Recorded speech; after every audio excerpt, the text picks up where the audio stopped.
ابھی میں کل کا ایک اپنا ذاتی واقعہ سناتا ہوں آپ. کل کا ایک ذاتی واقعہ. کوئی صاحب ملنے کے لیے مجھے دفتر میں آئے، ملنے والے تھے، دفتر میں آئے.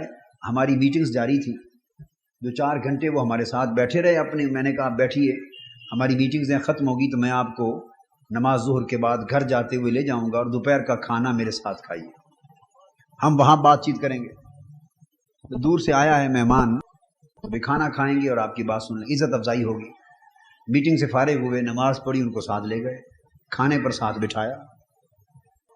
2-4 گھنٹے وہ دفتر میں بیٹھے. اس دوران وہ اٹھ کے، میں نے دیکھا 2-4 بار میرے دفتر سے اٹھ کے باہر بھی جاتے، پتہ نہیں کیا کرنے جاتے، پھر آ کے بیٹھ جاتے. ایک آدھ بار باتھ روم میں بھی گئے. خیر ان چیزوں کا نوٹس پہلے تو میں نے نہیں لیا. آپ بھی حیران ہوں گے بھی یہ کون سی بات ہے جو قاضی صاحب بتا رہے ہیں. اٹھ کے باہر بھی گئے اور باتھ روم میں بھی گئے. بات کچھ نہیں تھی، مجھے بھی بعد میں سمجھ آئی. کھانے پر چلے گئے، گھر میں دوپہر کا کھانا لگوایا، کھانے پر بیٹھے. اب کھانے پر بیٹھے ہوئے مجھ سے وہ بات کرتے ہیں، قادری صاحب آپ سے 1-2 باتیں کرنی. فرمائیے. کہنے کہ آپ کے 2 بیٹے ہیں، ایک کا نام آپ نے حسن رکھا، ایک کا حسین. دونوں اہل بیت والے نام رکھ لیے ہیں، صحابہ کا نام ہی نہیں رکھا.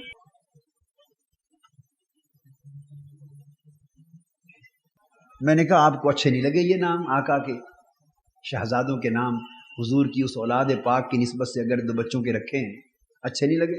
کہنے کہ نہیں جی اچھے والی بات تو نہیں ہے، پر کوئی صحابہ کا بھی تو رکھنا چاہیے.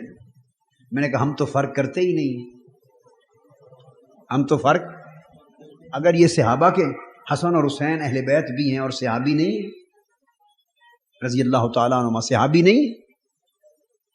میں آپ کو علامت بتا رہا ہوں دل کی کیفیت تکلیف کی کیا ہے. چونکہ اہل بیت میں سے ہیں صحابی بھی، مگر اہل بیت میں سے ہونے کے باعث ایسے بدبخت دل ہیں کہ صحابیت بھی بھول گئی ہے ان کی، کیونکہ اہل بیت سے محبت نہیں، اہل بیت سے محبت نہیں. یہ بات سمجھا دی. پھر کہنے لگے ایک اور بڑا افسوس ہوا ہے مجھے آج آپ کے دفتر میں بیٹھ کر. فرمایا کیا افسوس ہوا ہے؟ فرمائیں. کہنے کہ میں نے آپ کے دفتر میں دیکھا ہے ہر جگہ روزے لگا رکھے ہیں آپ نے. یہ ان کا جملہ تھا. خدا کے گھر کی کہیں تصویر ہی نہیں دیکھی، روزے لگا رکھے. میں تو پہلے سمجھا نہیں کہ یہ کیا رہا، روزے لگا رکھے.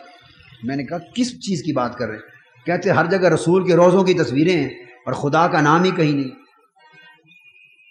میں نے کہا ظالم، تو نے مرنا ہے، قبر میں جانا ہے، یہ تمہارے ایمان کی اور عقیدے کی حالت. حضور علیہ السلام کے روضہ اطہر کا تصویر کمرے میں دفتر میں دیکھ کر تمہیں تکلیف ہو گئی. میں نے اس کو پکڑا اور اپنے گھر چکے بیٹھا تھا اپنے دوسرے کمرے میں لے گیا. اتفاق اس میں ساری خانہ کعبہ کی تصویریں لگی تھی. ساری اتفاق. میرا ڈرائنگ روم ہے، اس میں پوری دیوار کعبۃ اللہ کی تصویر سے بھری ہوئی ہے، ساری دیوار ایک تصویر. میرا ایک اور کمرہ جب میں مطالعہ کرتا ہوں اس میں آنکھوں کے سامنے ساری دیوار مسجد نبی کا نقشہ. میں نے بتایا ظالم آدمی، ہم تو یہ فرق نہیں کرتے اللہ کا گھر ہے یا اس کے محبوب کا در ہے، ہم تو ایک ہی جانتے. کہیں کعبۃ اللہ کی تصویر لگی ہے، اگر کہیں گنبد خضرا کی لگی ہے، اس کو اس سے جدا نہیں سمجھتے، اس کو اس سے جدا نہیں سمجھتے. اور آپ کی حالت یہ کہتے ہیں نہیں جی بھائی روزے ہر جگہ میں نے لگے دیکھے ماں دفتر میں، یہ تو آپ نے گھر میں لگا رکھے ہیں خانہ کعبہ، تو وہاں اللہ کا نام ہی کوئی نہیں، رسول کے ہی روزے. وہ اس انداز کے ساتھ وہ شخص بات کرتا رہا جیسے حضور علیہ السلام کے ساتھ اس کا واسطہ ہی کوئی تعلق ہی نہیں. خیر بڑا دکھ ہوا اور اس کی گفتگو اور اس کے کیفیات کو سن کر بڑا درد ہوا، بڑی کوفت ہوئی طبیعت میں کہ یہ کلمہ گو ایسے بھی ہیں دنیا میں، کہ سوچ کا یہ رخ.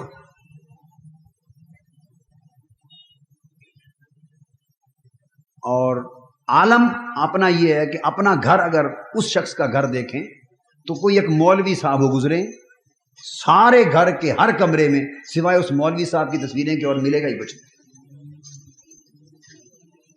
یعنی عرض یہ کرنا چاہتا ہوں کہ اپنے مولویوں کی تصویریں لگی ہوں درست، اپنے بزرگوں کی تصویریں لگی ہوں درست، فلمی ایکٹریسوں کی تصویریں ان کے لڑکوں نے لگا رکھی ہیں کمروں میں درست، مگر روضہ رسول کی تصویر پر تکلیف ہو، بے چینی ہو گئی۔ میں نے کہا اچھا اب سمجھ آئی، وہ باتھ روم آپ اٹھ کے کیوں جاتے تھے بار بار؟ آپ برداشت نہیں کر سکتے، یعنی یہ کیفیت ہے۔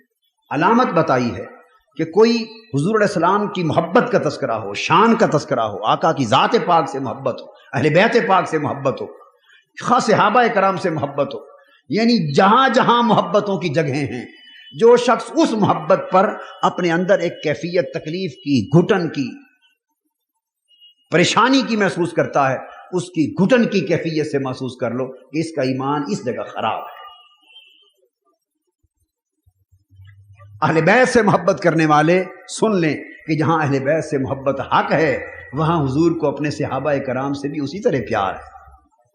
تو اگر صحابہ کرام کی محبت کی بات ہوئی اور دل میں ایک انقباض، تکلیف آ گئی، پریشانی آ گئی، بے چینی آ گئی، اور اہل بیت ہی کو مانا اور حضور کے صحابہ اور جانثاروں کو نہ مانا، یاد رکھ لیں اس یک طرفہ محبت کو بارگاہ مصطفیٰ سے رد کر دیا جائے گا۔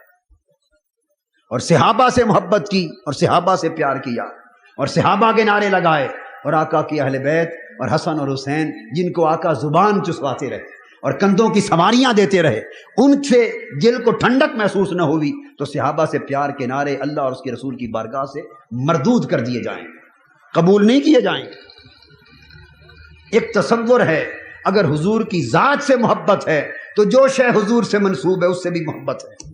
مومن تو وہ ہے، ہم تو صحابہ اور اہل بیت میں فرق کرتے ہیں، صحابہ اور اہل بیت میں فرق کرتے ہیں۔ مومن تو وہ ہے کہ جو حضور کی گلیوں کا کتا ہے وہ اس کتے سے بھی پیار کرتا کہ نسبت حضور کے شہر سے ہو گئی۔ ایمان ایک ایسی محبت کی کیفیت ہے جس کو سمجھنا بڑا ضروری